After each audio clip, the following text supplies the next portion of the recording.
Welcome back. 2020 has been a challenging year to say the least, but how has the stress of this new normal affected our relationships with significant others?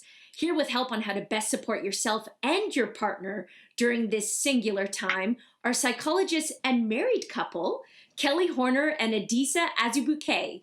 Thank you for chatting with us again, you two. Hello, good morning. Hi, good There. morning. Hi. Good morning. Thanks you for having us again. Now, we're very, very excited to be chatting with you because it feels like, everything around the world that is happening right now has made us more stressed than maybe we're accustomed to being. Is it normal, Adisa, to be struggling in our relationships with our significant others right now? Oh gosh, it's absolutely normal for us to be struggling within our relationships. We are experiencing a once in a generation type of stressors and pressures. And it's important for us to recognize that we are losing things that benefited most of our relationships.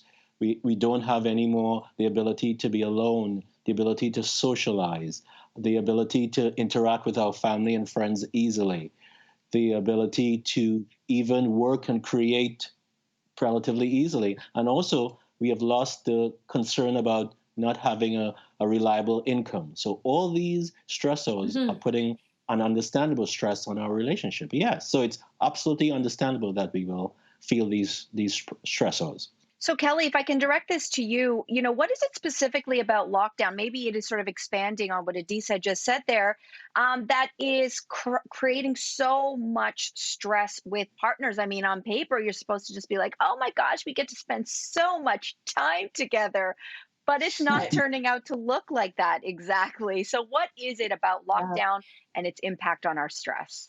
I would say one of the things that we know for sure is the experience of the time has brought out and highlighted, probably as you kind of noted, strengths, but also difficulties and or vulnerabilities within our relationships. So I would say with the lockdown, it definitely would be problematic issues or problematic things might have been kind of undercover or not as prevalent.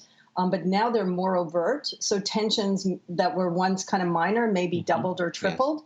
Yes. Also, impatience can become more the norm now with couples because of the amount of time that you're spending together. So it is really important that couples be mindful that this is happening in their relationships, and it may require more talking about the not so good things and the good things. Yes. I feel like everyone is a little bit down these days, so we've sort of become accustomed to it. But what are some signs that we should be looking for to notice if our partners are struggling more than what we should be expecting? If you realize that your partner is becoming more silent and isolating themselves more, if you find that your partners is eating less or sleeping less or eating more or sleeping more, and for most of us it's more. So we eat more, we may be more tired, maybe more tense, more angry, and more worried. Or even if you find that your partner is having difficulty making decisions that were really relatively easy before, it's important that you approach your partner, share your concerns. There's been sort of differing things that have been happening in different phases of the pandemic. And at the phase of loosening up or increasing your bubble or maybe just getting outside to public places more, couples may have had this moment where, whoa, one person is more comfortable with loosening up and being out maybe more than another. So I'm curious to know, how do we navigate those discrepancies?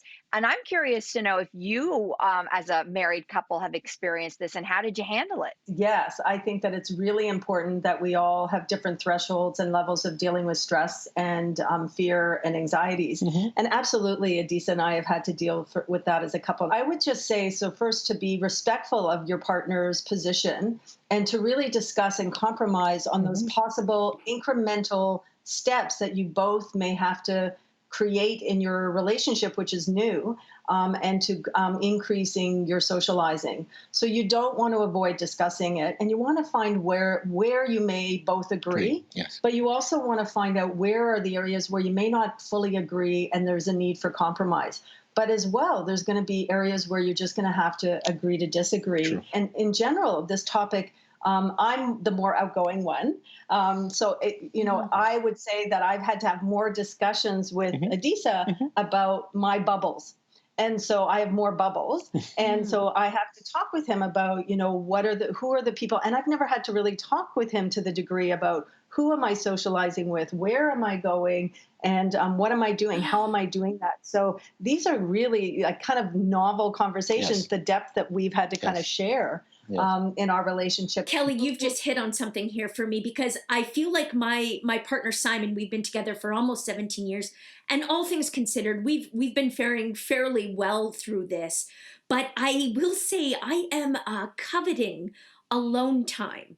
And I Yeah. also find that little things, like innocent little things, like him, like, who are you texting? What are you reading? Like that's a Yes. fine question to ask me, but I'm just like, are you kidding me? What's with all the questions? So, Yeah. Adisa, I'm assuming that a craving alone time is completely healthy, but please, do you have any tips on how to actually achieve it? Having alone time is perfectly normal. We have a need for connectedness, but we also have a need for separateness. Yeah. Now, there are some couples who love spending time together, but I would say that that number is in the small minority, and I applaud them for that ability. But most of us cannot sustain that level of togetherness for a long time. So I would say one of the tips is to decide how large your bubble is and how you can expand your bubble. Mhm. I would give yourself at least a week where a day of the week, forgive me, where one of you decides to leave the other in the home by themselves. Okay? And within Yes. the home, create some sacrosanct spaces where you are and where he is, that's where you stay. So if you want to text and call and read, he doesn't interrupt or interfere with you. And those spaces are sacrosanct. And the last thing too to think about is that it's okay for both of you to have this time alone. There's nothing wrong with that, and no one is hiding anything. Because when we are alone, it gives our relationship novelty, it gives it variety, and it gives it some restoration when we come back together. Well, there's not only stress from the pandemic, but there's also racial tension, which has been brought into extremely sharp focus recently. For interracial couples, how can they best support each other during this time? Mhm. I think the key is to recognize that even though you may not have experienced racism, recognize that your partner or your children may have definitely experienced racism in their personal world.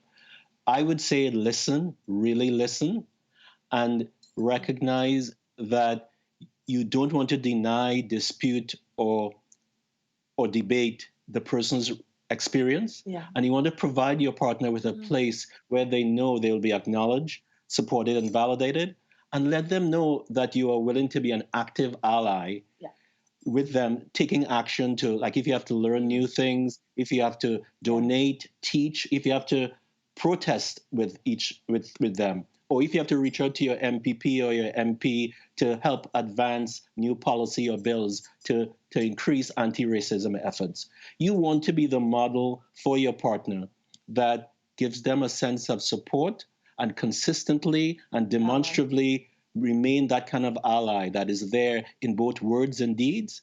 And I have been very fortunate, I'm very thankful that Kelly has exemplified fully all of those things in the 33 years that we've been together. So this may be the perfect time for couples to maybe try therapy for the first time, maybe go back to it if they haven't had therapy in a long time, and maybe your partner isn't as keen on the idea as you are. So what is your advice to sort of broach the topic and bring your partner to the table and agree to it maybe? Of course, we are biased, and yes, we think that there's never not a good time to engage in couples therapy if you have some concerns.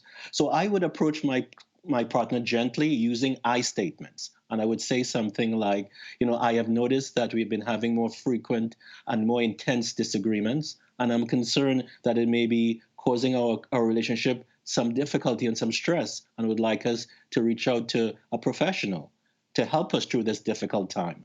And if your partner demurs, if your partner says no, it's okay. You've already planted the seed. You have already changed the dynamic. And I would come back around in a week or so and bring it up again, knowing that anything that happens in that week, any other disagreement or debate or arguments, are seen now from a different prism because you've already said something. And I would just say it's really an effort to say, how can we make the couple better? Not to say, I want to get you in there and have the therapist support me Yes. or my ideas. Oh boy, somebody needed to hear that part, Kelly. Kelly and Adisa, what an absolute pleasure to have you on the show. So timely, so necessary as we continue to try to destigmatize anybody's approach to try to make their relationships better. Thank you both for your time and your expertise. Thank you for having us again. Thank you. We'll be right back after this.